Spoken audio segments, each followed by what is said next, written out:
Welcome to the Afropolitan Podcast, hosted by Eche, Emole, founder of Afropolitan. On the show, we chat with Afropolitans whose footprints form the foundation of systems dedicated to building the future of a bold and progressive Black community. In each episode, our guests share their working formulas, the hard facts about leaving familiar terrain, embracing the unknown, and staying relevant afterwards. Listen as we extract the blueprints of fearlessness, innovation, and progress. In today's episode, we chat with Atsu Davoh, CEO of Bitsika, a payments platform that helps people send money across countries. Atsu talks about being a serial entrepreneur, his determination to build a multi-million-dollar company, and the partnership between popular Afrobeats artists Davido and Bitsika. We hope you enjoyed this episode. Welcome to the Afropolitan Podcast, bro. It's a pleasure to have you. How are you doing? How are you feeling? What time is it in your time zone? I'm doing great. Actually, it's an honor to be here speaking to you and to be on the podcast. I'm in Accra right now, and believe it or not, it's 4 a.m. So I've not slept the whole night. So it's been a very, very busy night leading up into a busy dawn. Mm-hmm. Probably going to sleep when the sun comes up. So yeah, typical day for me. Wow. So is this your typical day schedule as a founder? Because let's even really talk about how many startups currently do you have out there too? Well, okay, legally, I think it's I have two and a half maybe. So I have the one that I think I'm most associated with, Bitsika, which is we're focused on building like intra-African remittances powered by crypto on the continent. Mm-hmm. So yeah, Bitsika, it is one thing, one company, but then there are a lot of sub things beneath it. So many subsets or sub products beneath Bitsika itself. So Bitsika alone has like a bunch of kits that I don't even talk about, right? Mm-hmm. So you say Bitsika, people think, oh yeah, one product, but not necessarily. So another major thing is an offshoot of Bitsika. So now we've been having a lot of problems with regulators as far as like building fintech and crypto concurrently in our products. Mm-hmm. So we decided, why don't we separate fintech and crypto? We have the fintech stuff in Bitsika like we were always doing, but all our crypto native ideas, we still want to build for the future, still want to build for Web3. So where we established an outfit called Omigot. And Omigot is basically our crypto arm where we can do purely crypto stuff, where we don't have to depend on any fintech API or anything like that, just purely crypto stuff. So that's called Omigot. So that's like the number 2. And then number 3 is a product called A1. A1 is basically on a mission to empower creators on the continent and help them monetize their time. So how it works now is a one-to-one paid chat. You can literally, if any influencer is on A1, you can pay them in your local African currency and have the opportunity to talk to them. What we're currently building to A1 is group chats, so like paid groups. So any influencer can create a group. Imagine Davido having like a 30 BG paid group where you just pay 1,000 naira a month to be in the group, and he posts exclusive, can I curse, stuff. Yeah, of course. Please feel free. Shit in the group. So that's basically, so yeah, my hands are really, really tied. Your hands are full. My hands are full. I just hope if I'm to build anything else, I'd say I'd like to build something in the real world, maybe like a restaurant or like a suya joint or something. Like something different just to, I guess, spice things up. But nothing scalable anymore, please. let me ask you this, right? I think Mark Andreessen from A16Z said in the past that software is eating the world. As a software engineer and also as a technical founder, when the idea comes into your head and you feel like you can solve this with software, you just start coding, and then you, if the code works, you're like, all right, cool, this is going to be a company. How does that process work out for you? Yeah, so I'd say that there's a different way you do it at the beginning of your career and also a different way you do it when you're like in the midst of like a career that's going well. So I would say that at the very beginning of my career, learning how to code was like the first 0 to 1 thing that I did in my career, because I was one of those guys where it's like, oh, I felt like I was smart. You know, I dropped out of college to come pursue my entrepreneurial dreams in Ghana. But then I wasn't like a good coder at the time. So I had to like go pay people to help me build stuff. So you fall into the trap of like, oh, the coder is bluffing you, or they don't care about the project as much as you do. Or maybe even it could also be your fault that maybe you're just not paying them well, or you don't know how to manage them well. Like, you know, don't always blame the other guy. You blame yourself sometimes as well. Right. So I'll just say that there was always that lag. It's like, shit, like I'm obsessed with this idea, but why aren't you as a coder obsessed as I am? And like, you're hardly going to get that. So one time I just sat my ass down and decided that I'm going to get good at this coding thing. So I basically, you know, just became more focused and practiced my coding skills to the point where I could build my own MVPs. So I'm really good that you put it that way, because now after I became that competent, what happens is that when I get an idea, I'm able to start building it immediately. And then because I'm obsessed with the idea I want to build, that obsession shows, because I code like 12 hours a day, literally changing stuff, you know, just iterating day by day. So actually, my company Bitsika that I spoke about at the beginning, that's literally how it came about. I had the idea for it, and I don't know if I you know, it's been about 2 years or so. So I don't know if I started coding the same night I got the idea or the next day, but it was like almost immediately. And I couldn't have done that if I didn't know how to code. So I'll say like, yes, coding, learning how to code, like that's definitely like a 0 to 1 moment for anyone who wants to be like a founder and a successful one. But I'll say that in you know, once you progress into your career and you have resources, it becomes different. Like now there are, so like my team members who I work with, they are far better coders than I am or I'd ever be. And I've also become good at my product thinking and I guess putting a team together, managing people. So that's just where I am now, that I don't even have to come and code anymore. I could literally just perfect the idea, you know, manage the whole product development from designing all the way to execution. So yeah, I think like learning how to code is very, very important. That's amazing, man. That's amazing. And so then transitioning to earlier this year, and I know 2021 feels like 10 years in one, because I still can't believe it. This same year. Quite a stressful year.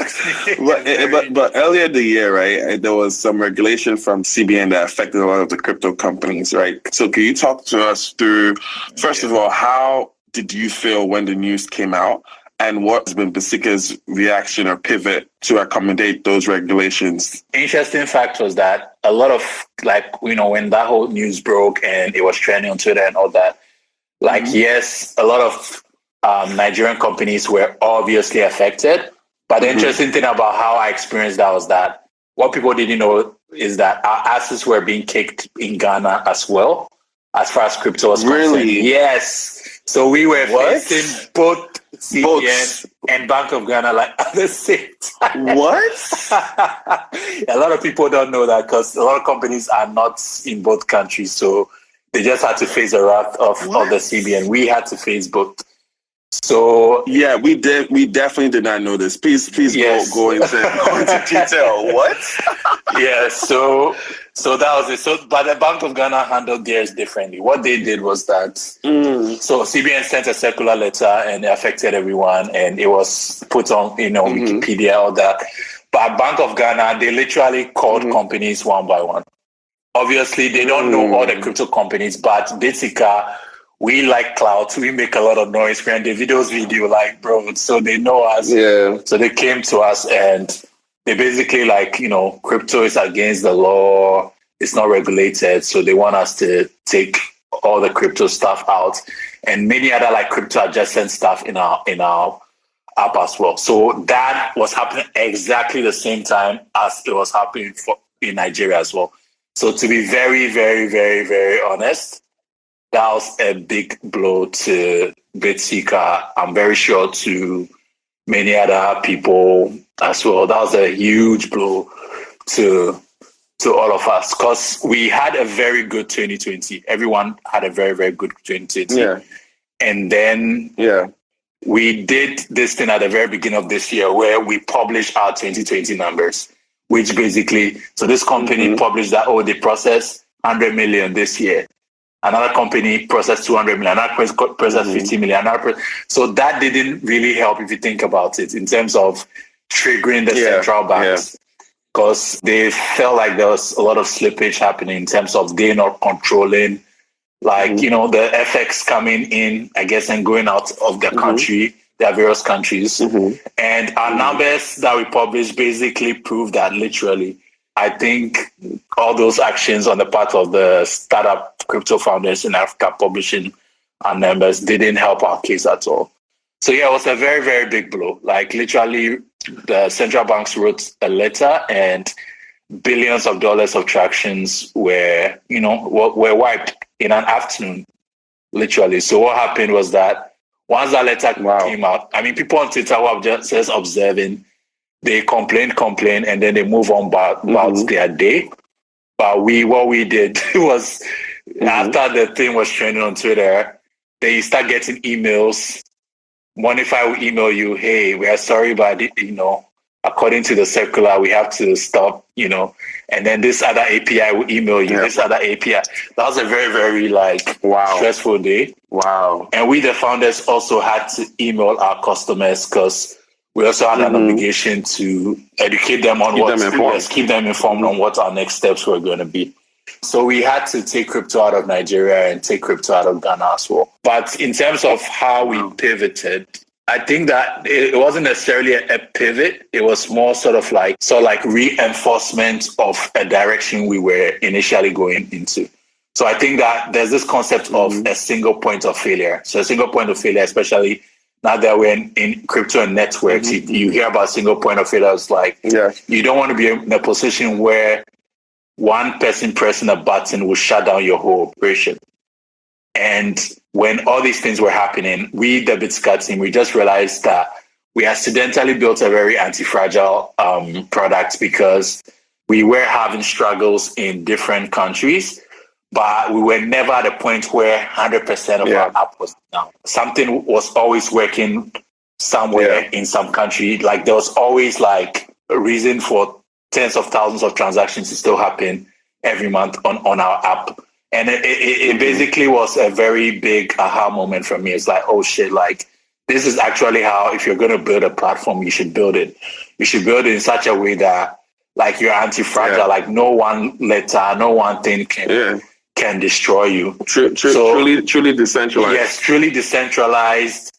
So if you think about it, it could mean a lot of things. It could mean being in multiple countries. So that if you have one problem in one country, you could still be running numbers in another country. It could mean having multiple products. So let's say if they take out crypto, you still have this, you still have that. It could mean separating your fintech and your crypto. It could mean acquiring other, it could mean a lot of things, but it's more about like that concept that I live with now, that, let's build, every time we're building things from now onwards, build it in such a way that there'll be no single point of failure.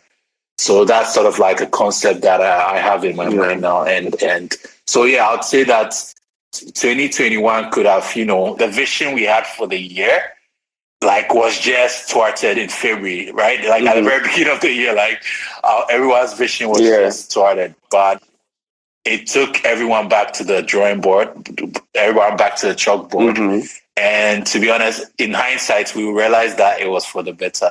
So I'm actually proud of where we are now. It's like building a company that's more anti-fragile, right? So it's almost like in a way, when COVID happened, it forced certain businesses to realize they were not anti-fragile. Right? So it was like, okay, let's go back to the drawing board. But whole institutions, but whole the businesses industries realized the businesses who were not necessarily like businesses that were more software than hardware survived it better, right? But then when these regulations start rolling down, you're like, okay, we need to actually get more decentralized. Yeah, because even the COVID era was like the best year for fintechs, literally. Fintechs, yeah. Because everyone was indoors, everyone was making online transactions. People were stuck in other countries, they needed to send money back. People were stuck in countries, their parents need to send them. Like, it was just a perfect scenario for, So people, like, during COVID era, it was like, oh, fire in the mountain. But then numbers were just going up. I'm like, wait, where's the fire people are talking about, right? And not just, I mean, African companies, we are just tiny, right? But think about like Zoom or Google or like Twitter, like all these companies that became a TikTok, right? Like they became like epic household names during the pandemic. Just think about that. Definitely an interesting comparison. But then let me ask you this, right? I would say that, in my opinion, I saw Bitsika utilize the brand ambassador marketing tool very well, even though I believe Davido is probably more than just a brand ambassador. But can you talk to us through what that process was like in engaging Davido's team, bringing Davido on board, and then the results that you saw after he launched the Bitsika campaign? I'm glad you brought COVID up because COVID actually led to all this. So now that I'm thinking, this is like a therapy session for me. I'm having breakthroughs. So, I'm realizing that if not for COVID, we wouldn't have signed Davido. But let me explain. So during COVID, people were so like in, not so good financial states. So the advent of giveaway culture really took off. What happened was that we had people. So Bitsika, we pioneered the whole hashtag thing in like the African fintech space. People are going to cancel me when they hear this, but like, I don't think like anyone was doing like hashtags before like we did in like Africa at least. All right. So with that whole hashtag thing and our app was so easy to use, it was like the perfect app for people to be doing giveaways like online. So people were just naturally using Bitsika during giveaways online during the pandemic. So what happened was that I'll wake up, I'll open my laptop, look at a dashboard, and like we're so many users, like we're just the numbers were just going. I'm like, wait, what's happened? Like this is just a random normal day. Why are like our users going crazy? Why are people like so many people downloading the app? So I'll go on Twitter. It's like, oh, someone is doing like a giveaway. Someone is just doing a random giveaway. Like, or one very prominent person, my friend Danny, he was one of the people, like, was doing crazy giveaways, like, with our app, and other people were also doing the same thing. Giveaways actually, like, a very brilliant way to get people to download your app, because you can use if you use $100 to buy Facebook ads, think you'd get like 27 people to download your app, right? But if you tell people on Twitter that, hey, I'm about to give you $100, 10,000 people literally go download your app because they all think they're going to win. And everyone talks about retention. And that's like the easiest like criticism to have. But even if 10,000 people download and only 5% or 10% end up becoming users, like that's still a far better result than giving your money to Facebook ads or Twitter ads. So giveaway ads. Because you would still struggle with retention even with Facebook ads anyway. You still have to struggle with retention. So giveaway as a promotional concept, it just clicked for me. So we were in Ghana at the time. So I'm like, we need to do this on a big scale. If normal, everyday people can do giveaways and give us like hundreds and hundreds, sometimes thousands of users in a day. What if celebs did it? What if we actually got celebs to do it? So we started in Ghana with, very big celebs in Ghana, John Dumelo and Joey B. John Dumelo is a movie star in Ghana. Joey B is like one of our cool rappers here. And we signed them to like year-long contracts where they were just doing giveaways like weekly on the app, like every single Friday. It was called Bitsika Fridays at the time. And bro, it literally was a perfect formula. Worked flawlessly. Wow. thousands and thousands of users. Like it just took off. Bitsika became like a cultural meme, like in Ghana online, and even John Dumelo was running for an he wanted to be an MP, like sort of like in Nigeria, it's like a senator. So and House of Reps, like House of Reps, yeah. And when he lost, they were like, "Oh, you shared Bitsika, but they didn't vote for you." Like it was sort of like a cultural meme moment. Yeah. So that was really, really cool. Shout out to John Dumelo, though. We love him. Yeah, we support him. So it was more like a cultural moment in Ghana.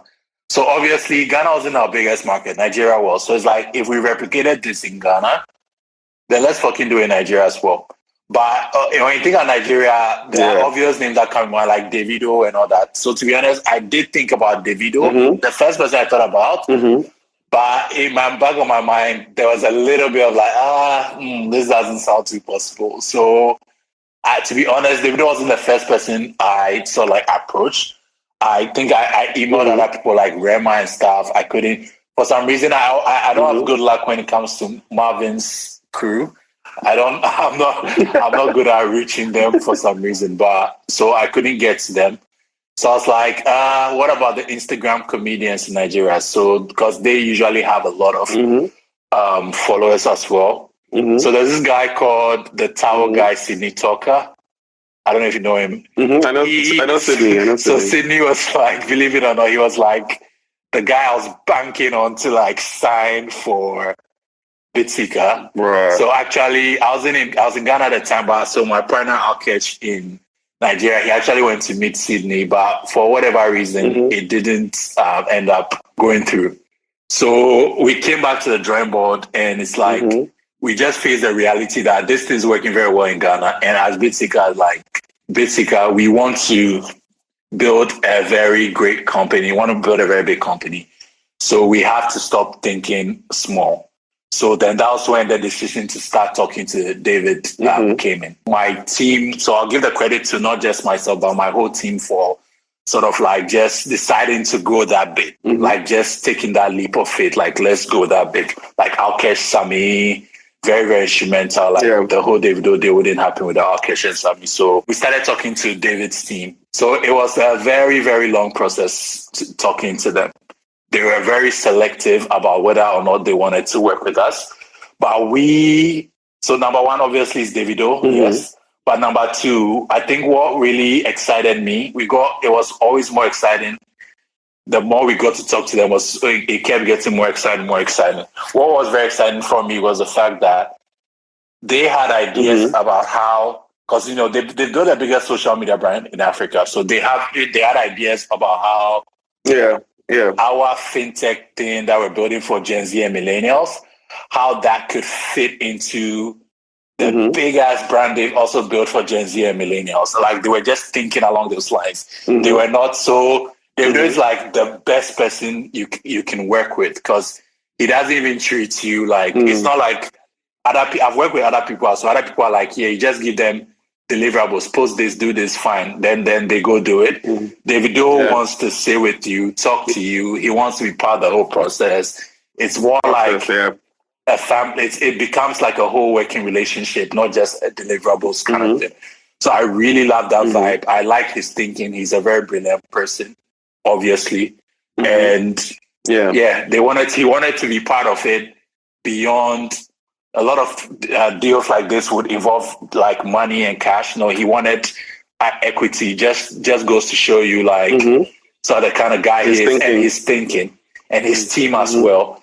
And I love the fact that I've learned a lot from Davido in terms of just how he interacts with his team, how he makes sure everyone around him is good. He makes sure when his team, they strike a deal, his team members are shareholders as well. And then he's also a share. Like, he's just that guy. Like, I've learned so much from him. Like, just making sure, like, every time you have a crew of people, make sure they're all good. And that's how you build loyalty. And I've just learned a lot from him. So that's how that whole thing came about. So when his mindset is win and help win. Yeah, let's get rich together mindset kind of. And I've learned that from him. So talk to me about what that process was like the day he announced the Bitsika collaboration? Yeah, so the day we announced the Bitsika collaboration, so I didn't even know we were going to do a press conference, but they insisted, Davido and his team, Bobo, they insisted like, okay, now we're going to do it as big as fuck, like we're going to do it crazy. So they organized a press conference. The press conference probably was supposed to start at quite early, like, I don't know, like early in the morning, like, or maybe like early afternoon or something. Davido arrived 5-6 hours late. As you do to a press conference where was this in Nigeria or Ghana? No, this was in VI in Nigeria, Victoria. Yeah, okay. So Davido arrived like 6 hours late, and we've done a lot of things together. He has never been early before, like in his life. But it's all cool. So he was like 6 hours late. But obviously, when he arrived, like the charisma and just like the energy just entered. Everyone was just so happy to see him. And then we had a short briefing, and then we went to the press conference. That's the first press conference I've ever done as a founder, as ever, actually. It was really cool. The media was there. It was just a very beautiful, it was small and intimate, but, it was very beautiful. And I think he live streamed on his Instagram as it was happening. And then after the press conference, we did a giveaway and basically announced it. So I think we literally shut down Twitter that day. We're the number one trend in the country that day. Like literally. It was very impressive and amazing to see. Yes, I think you very much. You even said something about the servers almost all crashing, right? Oh, yeah. The servers crashed. I think like people just didn't see that coming. It's not something you think about. No one sits down and is like, let me go sign the video. Like no one does. No one thinks about, at least not in the fintech realm. So it was very historic, very monumental, and it crashed the servers. We crashed the servers, and my team brought it back up in an hour. So I respect my team so much for that, for doing that. Because number one, if Davido announces your shit, it's gonna crash. Like regardless, bro. Like you can go hire anybody like to build your server, it will crash definitely if Davido announces it.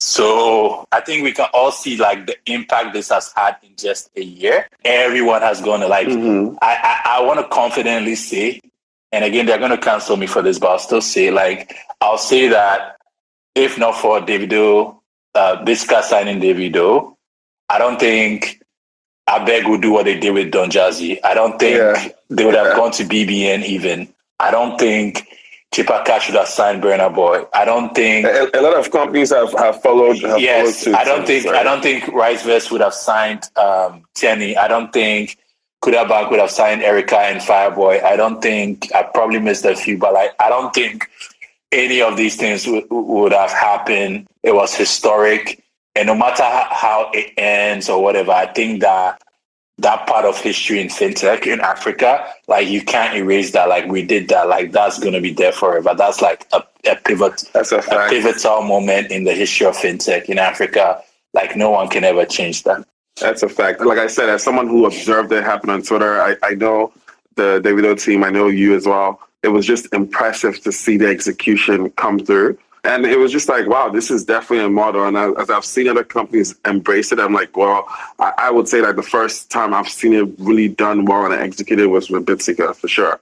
But Atsu, talk to me about the process of, first of all, hiring and retaining talent out of the African startup, right? Because you're talking about building a team. I think Naval had said earlier that startups are like the Olympics entrepreneurship, right? Like you don't come to the startup game if you don't have an Olympic team with you. What has that process been like for you as a founder? First of all, hiring talent and retaining talent as well. Yeah, so I think I mentioned a little bit about like my early days when, let's say, I didn't have a lot of resources. I also did not code, and like the struggles I came out with, like just working with quote unquote, let's say, mediocre talent that they didn't even care that much. Everything was just so lukewarm. But I think now that I'm properly knee deep in this tech industry, I think when it comes to gathering talent, it's two things. Yeah. It's number one, money, and number two, your network. And I don't know if that sounds cliche or not, but like that is what I've observed. I do think that money is more of like a constant that anyone can go get. because money is like, it's fungible. Anyone can have it. But I think the network is the most important one. I think it's important to have that network to sort of like attract great talent. By network, let me give you an example. So right now, hiring is so easy for me. Like literally when I want like a PHP dev, I need a designer, I need a Flutter mobile dev. I literally have to tell my team members who I work with now. So what happens is that great talent know other great talent because they all came up together. If I need a PHP dev, I have fucking awesome PHP devs on my team. So like, hey guys, my friend is building a project. Can I, do you have any friends who would want to come on board? And then they do, and then they, and then they recommend someone, and it's always a hit, never ever a miss.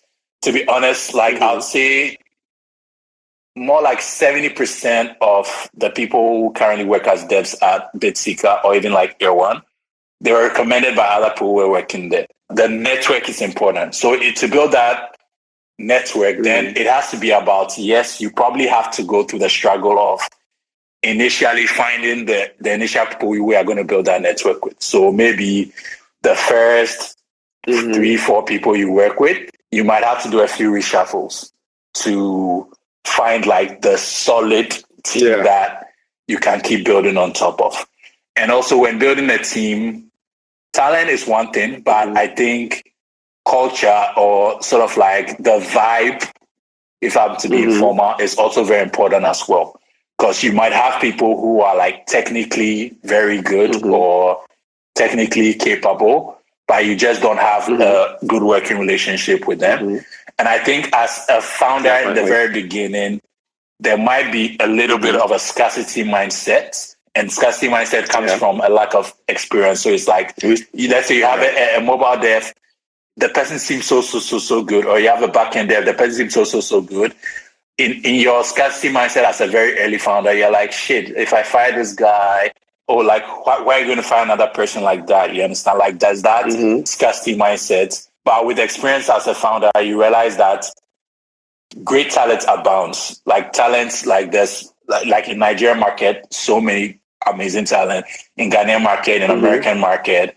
So not in your best interest to compromise and to sort of like build toxic or unpleasant work space just because the people you work with can execute or no. You have to take the time to build a very strong foundation because that's the foundation upon which you're going to build the rest of your team. So if the first 2-3 people you work with are very solid, you just keep building on top of them.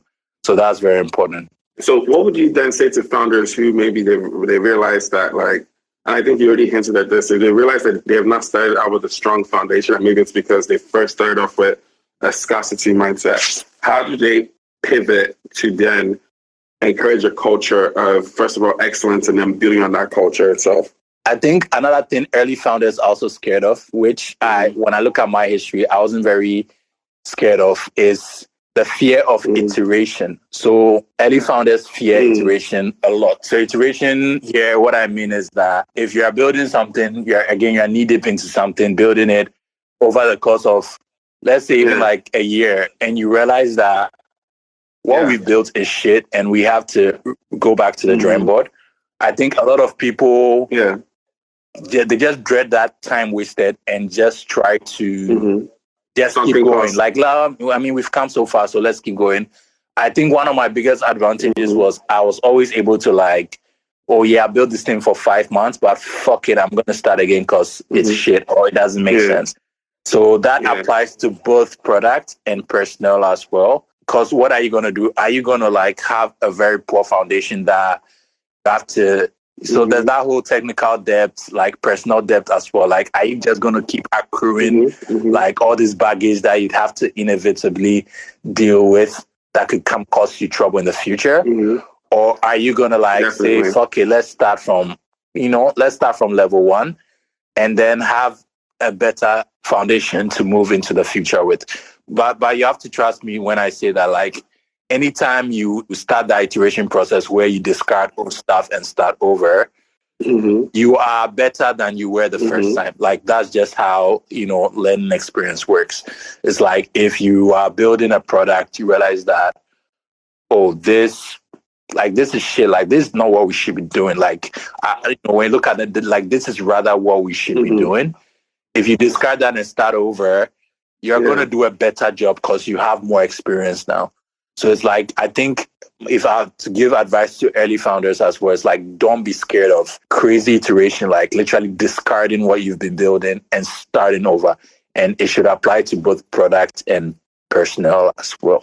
Highly agree. So then, Atsu, let's talk about, first of all, the promise of crypto and decentralization, right? And I want to really get your thoughts on this. I believe that some people say, okay, first you should engage with regulators, and I do believe in that.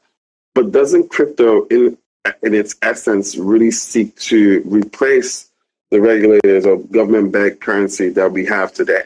So what does that look like when it seems like, okay, companies want to engage with regulators, but the regulators do feel, and some may say rightly so, that, hey guys, we're engaging in something that's here to cannibalize us in the future. So what is there to really engage in, right? Because if Bitcoin or if crypto is supposed to be not to have one single point of failure, and it's supposed to be decentralized, and it's supposed to be better store of value than our government-backed currency, what use do we serve in that future? What would you say to that? What I think is that there's the utopia of crypto that we're trying to create, right? Like the utopia of crypto where, because like even right now, if you think about even like the tools we have today, people say it's day one, but we have like amazing tools. Literally, what if everyone in the world downloaded Trust Wallet or Rainbow Wallet or MetaMask? And what if everyone used USDC, right? Or BUSD?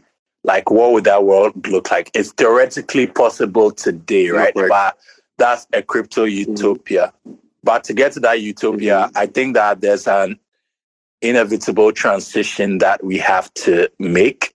And that's literally what we're in the midst of now. So it's like, you have to onboard all those people are holding cash. You have to help them change it into crypto. Like, it's going to be a long transition to there. And then since you are dealing with government money, the government is going to be involved. So it's like, even when you think about like DeFi projects that we have today, that are purely crypto, you still have to change your fiat before you get the Ethereum or whatever to go like trade those DeFi tokens as well. So those gas fees.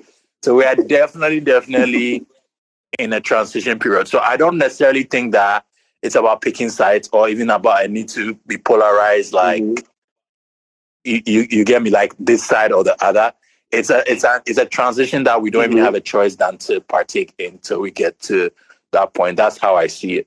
And a good example that you can give is like, think about like college applications, right?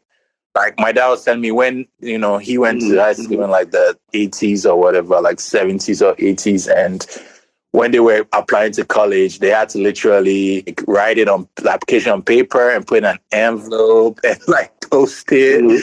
And it would get to America, like, and then people like get into the late 90s, all these colleges, they're like, okay, we're going to start accepting online applications as well. And it was just an option. You understand?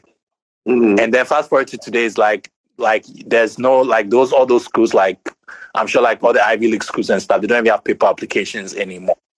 So think about, let's just use that. I don't know if it's a good analogy, but let's just. No, I think it's a great analogy. We're still early stages. Yeah. So let's use. So we are in the more like, it's like when Harvard started accepting online applications in 1997. Like that's where we are with crypto now. It's like, people are still sending college applications in envelopes, but like, there's this laptop thing, there's this www thing that you can also put your application on. We are in that transitional period. So if it took 20 years to transition from purely paper envelope college applications to purely online college applications, then let's accept the transition period of money as well.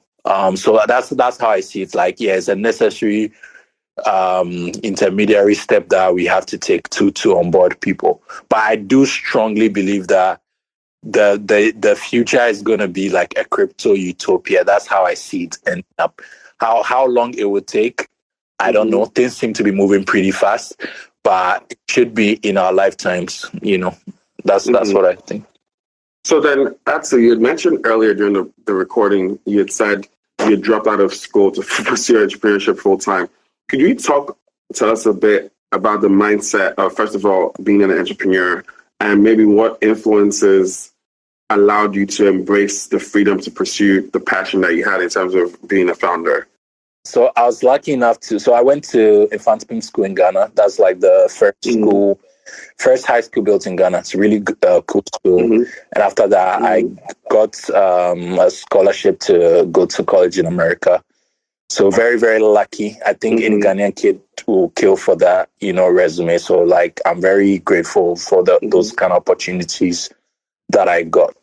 So I'd say that to get those opportunities that don't come to like other kids in my shoes very easily, like it was a very difficult thing to quit school to come pursue my dreams.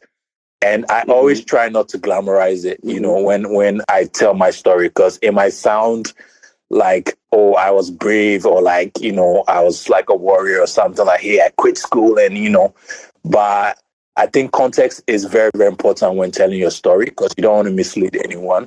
Yeah, so it was very like tumultuous, very like sort of like contentious. Like I was so that's the thing. Like I started, like I was going to school, but I found myself focusing more on like things I was just doing on my laptop, like learning HTML and CSS, like reading about startups, like writing one pagers for ideas I had, like building stuff, like those things occupied the like genuine interest that just occupied my time, and I just wasn't interested in school anymore.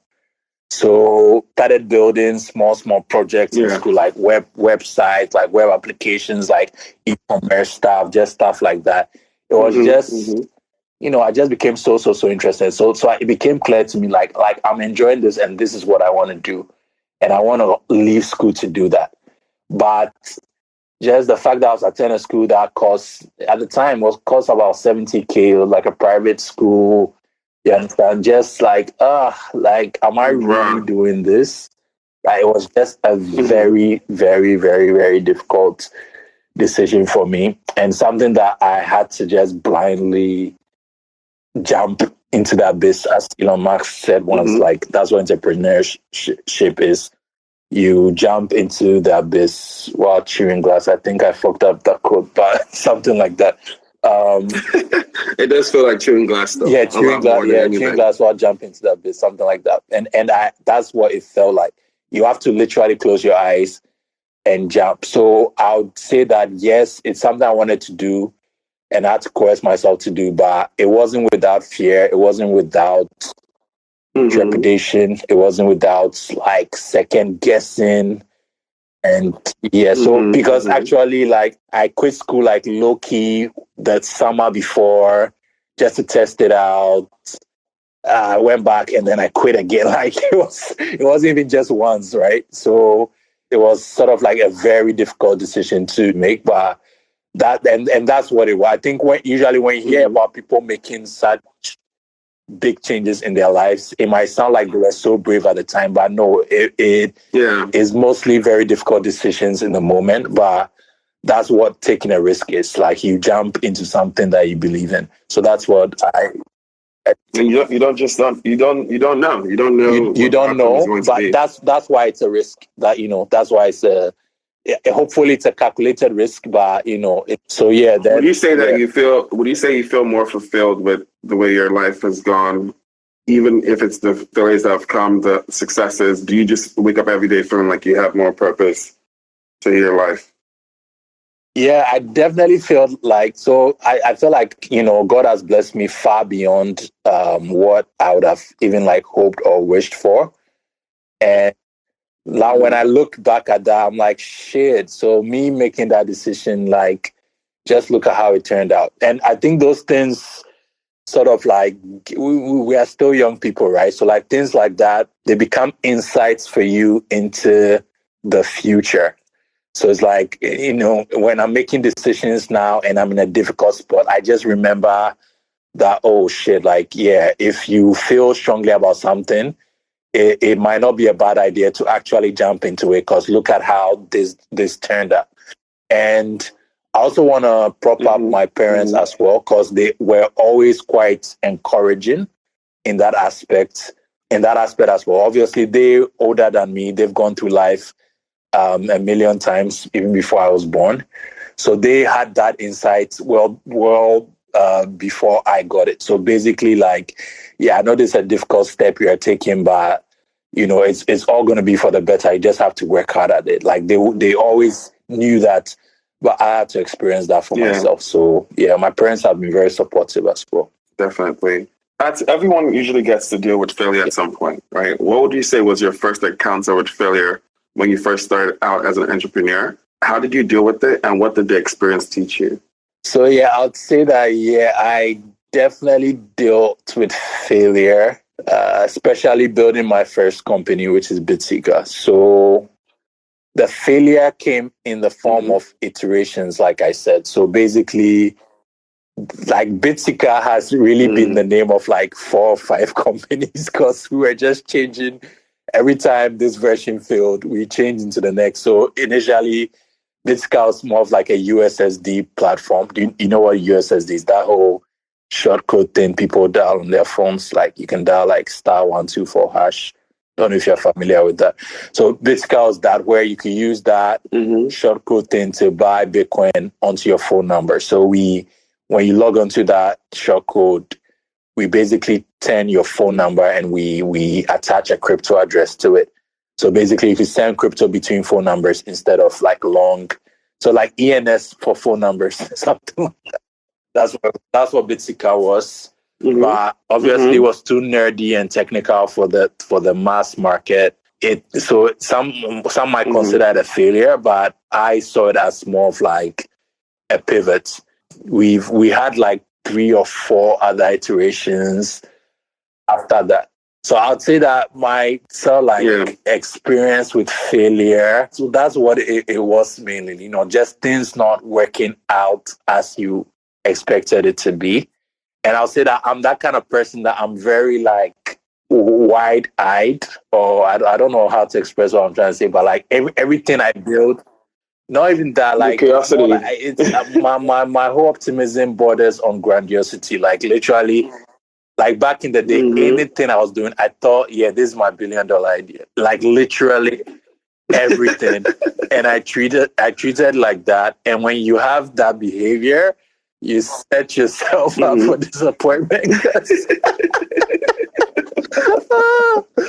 Because like you're gonna have to try like 27 times before it actually works out. But like, and that you can just imagine like the depressive episodes that took me through. But like, I'll say that my failure mainly came from those kind of experiences where like everything I worked on, like I've worked on so many, you know, tiny projects. Everything I work on, I feel like, this the thing that's gonna blow me up. This is my Mark Zuckerberg story right here. Like that has always been my mindset from the very first thing I built.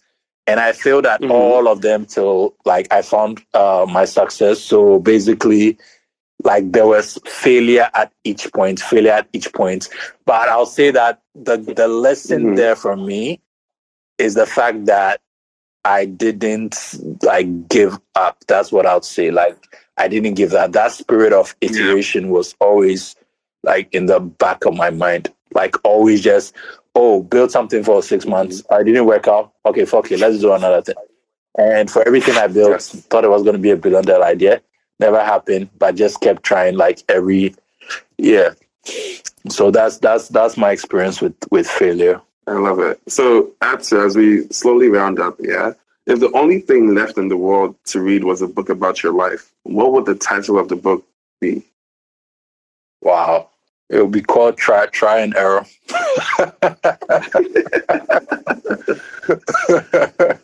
Why trial and error?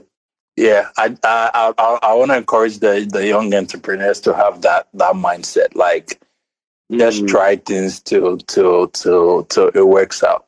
I want them to have that mindset. That's how I've lived my life, and that's just how I'm going to continue living it. Like, just, focus on the process. The destination will eventually come, but the process is what gets you there. You ride the process by waking up every morning to try.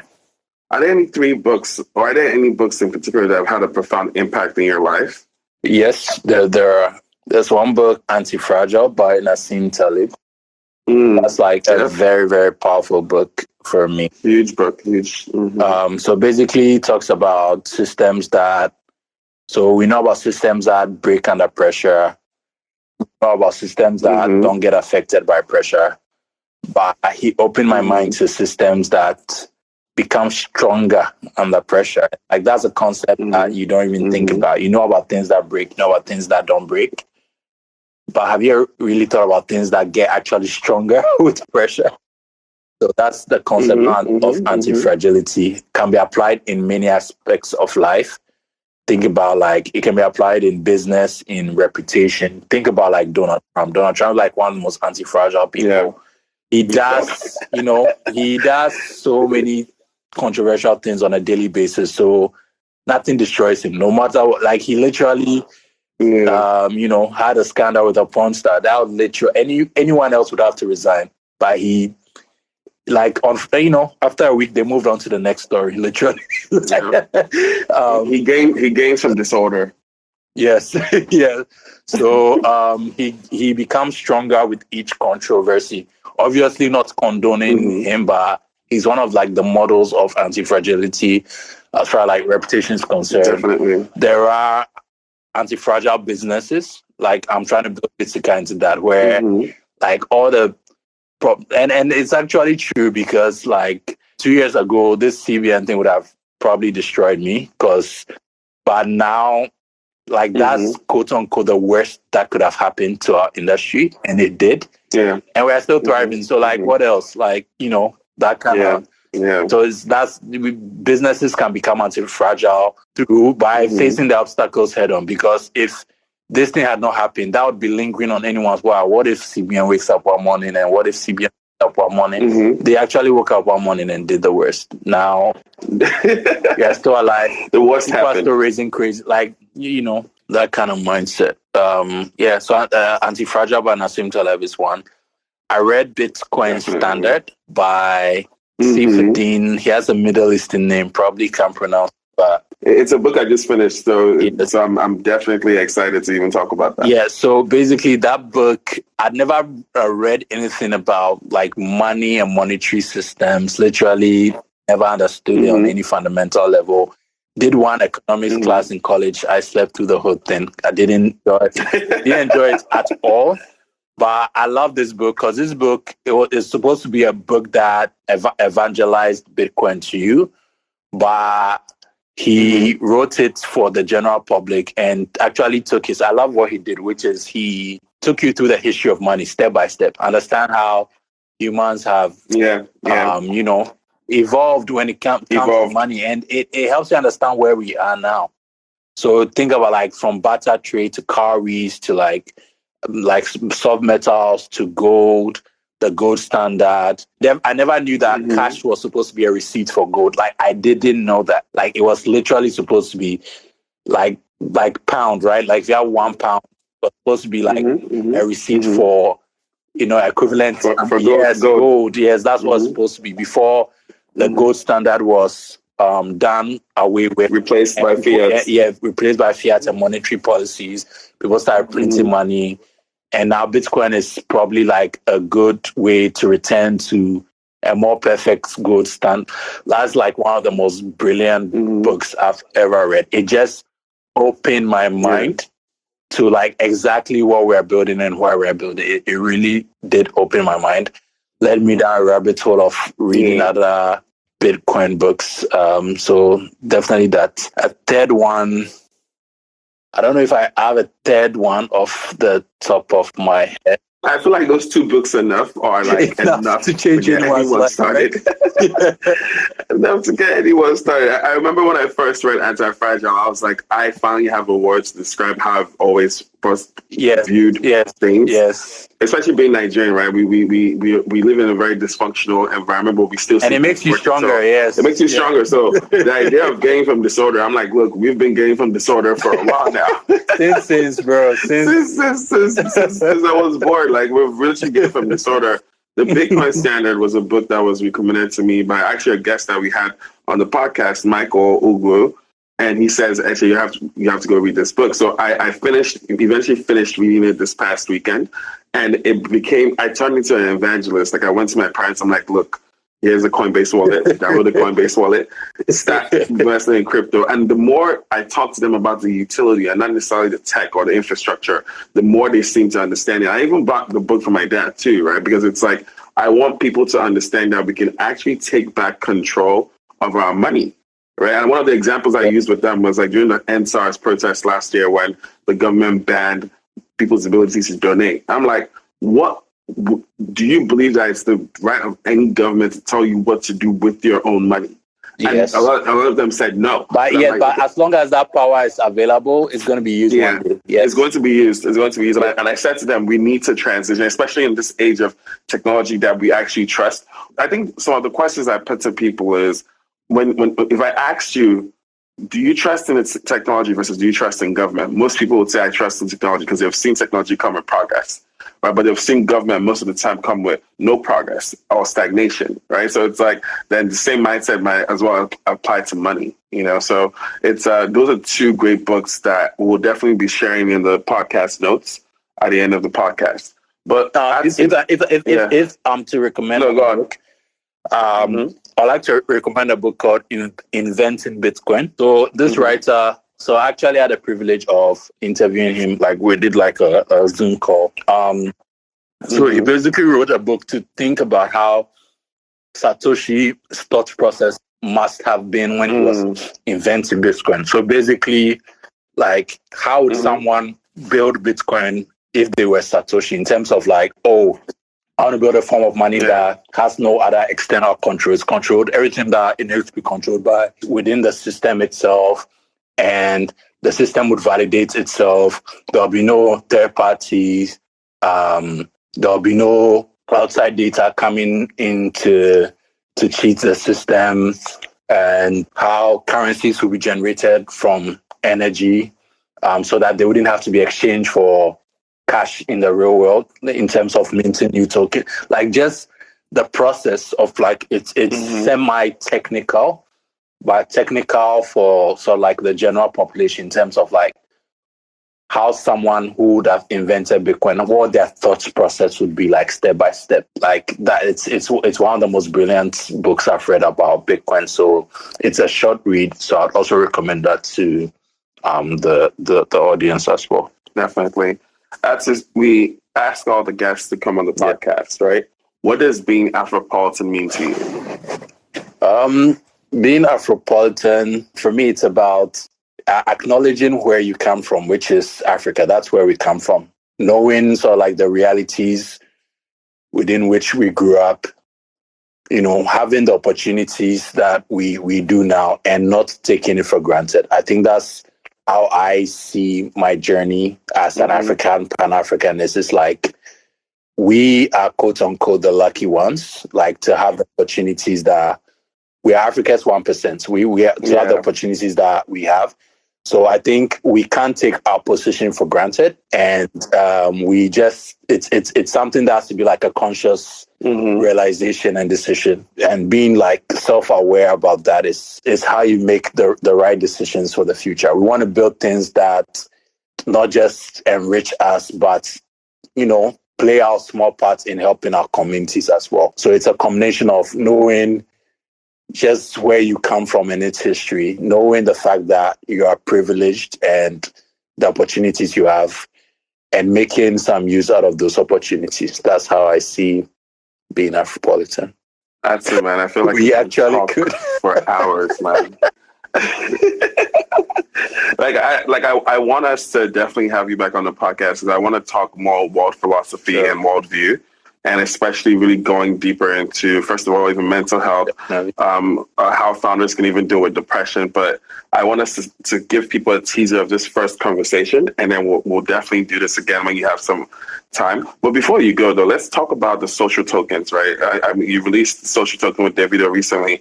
Can you tell us about the mission behind the social token, why and what it represents in the crypto space as well?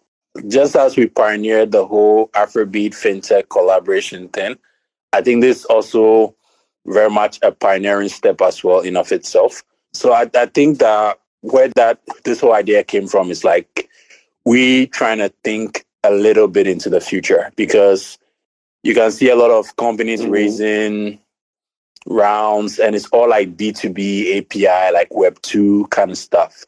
But then when I'm on Twitter and I see, okay, Africa, we're always raising like crazy amounts on Web2. But when you look on Twitter, all the SF, all the white people, Americans, they're all building to Web3. They're all like, they all have their foot into the future. I'm there's a huge disparity. We're going to wake up one day and like all the opportunities are gone.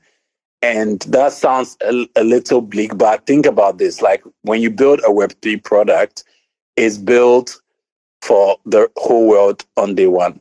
There's nothing like people try and do like, oh, I'm building this NFT thing for Africa, NFT marketplace for Africa, but that pitch alone disqualifies it because there's nothing like I'm building an NFT platform for Africa. Anyone with an Ethereum wallet can access your platform. So why is it for Africa? There's nothing like where it's not geotagged or geolocated or geoblocked. It's literally supposed to be global on day one. Like that's the whole idea of Web3, the autonomy, the location blindness. Like that's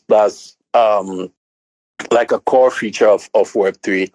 So I'm like, yes, we're like, I can just see that disparity, that gap just increasing daily. I'm like, no, we have to have our foot in the present. Yes, like I said, let's do our fintech stuff, but let's think into the future. What opportunities, what's the space going to look like in 5 years? What the space is going to look like in 5 years is what we are going to build now. And look at what our Western counterparts are building, social tokens, NFTs, DeFi projects, futures markets, just like autonomous, like Web3 projects. So that got me thinking. And it's not just about the Eche social token alone, but it's more a shift in mindset of like where my thinking is going as like, what would the world look like in 5 years' time? What would the internet look like in 5 years' time? And how can I start taking steps into that? You don't want to become AOL. You don't want to become like, oh, they were big in the 90s. You don't want to become that company that they used to be cool, right? And that's how you do it. Like you always have to take a step. Like Zuckerberg just announced his metaverse play. The metaverse would probably not be here until next 5 years, next 10 years. But like he's building it now. So in the next 5 years. And also attracting future builders too. Right? Exactly. And that's how, because the future is like, we don't know what the future is going to look like, but the future is going to look like what we are building today. The stuff we are building today is what the future is going to look like. So that's what inspired that thinking. We've been building this for a long time, about 8 months. So the idea for the token is very simple. It's like, it's a way to build like a small task force community online that does positive things. So if you look at Davido's brand and Bitsika's brand, we promote positivity and we promote generosity. Like Davido does so many generous things. Bitsika does so many generous things, giveaways, just giving stuff back to the community. What if there was a way to create an economy around this? What if there was a way to create a community around this? What if there was a way to make sure that all people who really care about what we are doing stand to, number one, form an identity around what we are doing, and also stand to gain as well. So that's the general thesis of our project. So basically a token that will be used to redeem like all the general things that we're already doing and then more now. Yes. And building it, Davido obviously played a major part in how it was structured, but both him and us as well, we want to build it to go beyond him and become more of like a social token for the continent and hopefully globally as well. Definitely. So out of curiosity, right? And please correct me if I'm wrong, because I'm not necessarily very familiar with the technical details. When a token like this is released, and was it released on the BEP20? Yes, Binance the Binance network? Yes. And then I think the other one is the ERC20, right? ERC20, yes. So would it be a good way to describe maybe BEP20 as the Android of of like crypto, and then ERC as the iPhone? I mean, what do you think? I mean, just because of just how high the gas fees on ERC is, I'll definitely agree that they are the iPhone of the crypto world.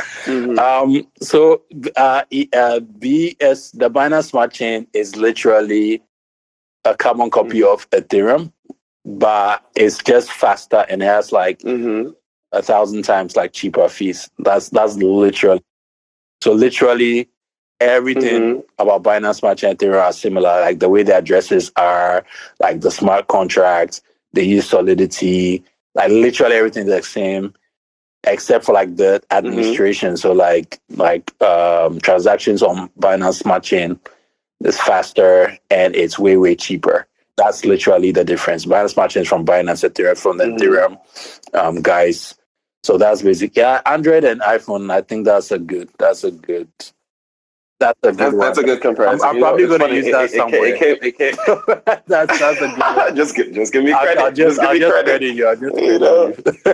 Just give me credit. No, it came to mind the other day because I was talking with some devs and we're saying like these gas fees are unsustainable. Like the other day I wanted to buy. I got a ENS domain for a friend's daughter who just turned 1. And just the gas fees alone just was maybe like $200-300. It was discouraging, right? I mean, I still went ahead and did it. But my thing is, it's like, if this is how I'm feeling, I'm more maybe privileged than most people. This is not something that's scaling across places like Africa where people might not necessarily have disposable income. So I was like, we do definitely need a network that can scale without having to pay outrageous gas fees. Right? And Binance Smart Chain is that network because. So today we did our first airdrop of the Eche tokens, and our platform literally crashed out of like the hype and just too many people on the web app. It crashed. There's no way we could have done that airdrop on Ethereum because the gas fees would have just been nuts. Like it would just not have made sense because imagine me giving you free tokens and a $1 like giveaway. And then you needed to pay $50 to redeem that. You needed to pay $50 gas fee to redeem the $1 and free tokens that I was giving you. So it's just not practical. You can't do it like a giveaway like that on Ethereum. Binance Smart works very well. So Binance Smart Chain. So for comparison, the gas fees on Binance Smart Chain like this even was $0.15 like 15 cents. And on Ethereum, today was hovering around like $40. So similar transaction would cost $40 on Ethereum and cost 15 cents on Binance Smart Chain. So that's a difference of 400, like or more, like I mean about 400 or 300 and something. Like that's insane if you think about it. But I think people use Ethereum. There is a very big community. And it's also more of like a decentralized. So Binance compromised on decentralization for speed and fees. Ethereum didn't compromise on that. So, I mean, that's just how economics is. You have to give up something to make up for something else. But yeah, each project has shine in its own light. But for some whatever reason, a lot of people still gonna build their projects on Ethereum. They don't care. Like that's where they want to build their projects. Definitely. So yeah. I can imagine. No, but Atsu, man, thank you again for stopping by. Like I said, we could talk for hours, right? And I feel like when next we have you on, we're doing full on Web3 dive because I do believe that someone like you, especially, I always say I love developers who also have a philosophical point of view when it comes to their code, because then you're building with a worldview in mind, and then you can bring people into that worldview. People can buy into that worldview and say, okay, this is where we're moving to. So like for a lot of people, especially in the African diaspora context, we're still very new to this space, and we'll need spaces like this where we can explain and break down these concepts for people in our community. So again, thank you for stopping by the Afropolitan Podcast. It was a pleasure to have you, bro. Thanks, bro.